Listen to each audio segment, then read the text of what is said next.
Counting has begun in a federal by-election that has the potential to shake up the traditional political order. The largely rural seat of Farrer is at the centre of a four-way contest to replace former Liberal leader Sussan Ley. One Nation and a local independent went into polling day with all the momentum, a shift that could see the coalition lose the seat for the first time in history. In the four-legged race for Farrer, good morning, Woody. It was all hands on deck. Give me a high five.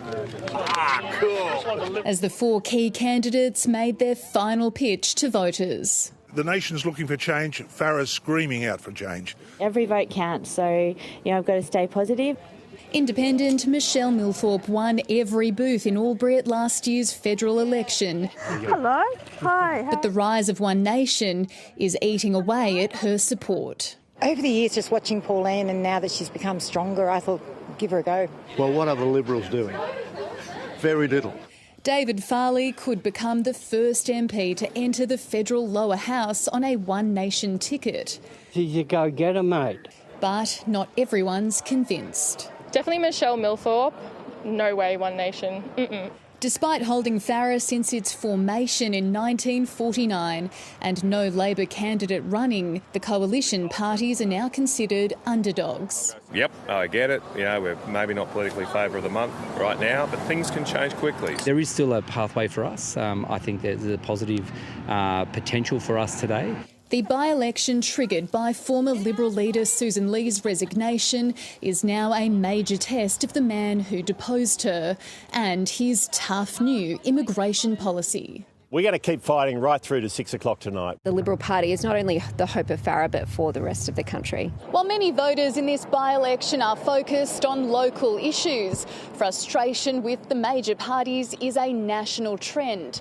And the result here in Farrer could be a sign of what's to come. The coalition's decision to preference One Nation ahead of the Independent could prove critical. One Nation's campaign turning heads and votes. But there's still plenty of counting to go. Well, Sarah Tomevska is at the Albury Vote Counting Centre for us tonight. Let's bring her in now.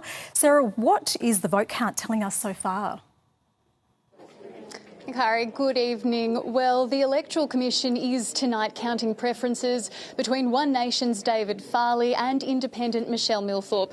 2.5% of the vote has been counted so far, and David Farley is well ahead with more than 60% of the count. Now, that's not particularly surprising because we are seeing votes coming in first from smaller regional booths, which were expected to preference One Nation. Michelle Milthorpe is expected to make up some ground here in Albury, where 30% of the Farrer population lives. So this could be a very close contest. It will likely come down to the flow of preferences. The Electoral Commission is tempering expectations of a definitive result tonight. But if either of these candidates win, it would be a historic result and the loss of the jewel in the coalition's crown. OK, Sarah, thank you for the update.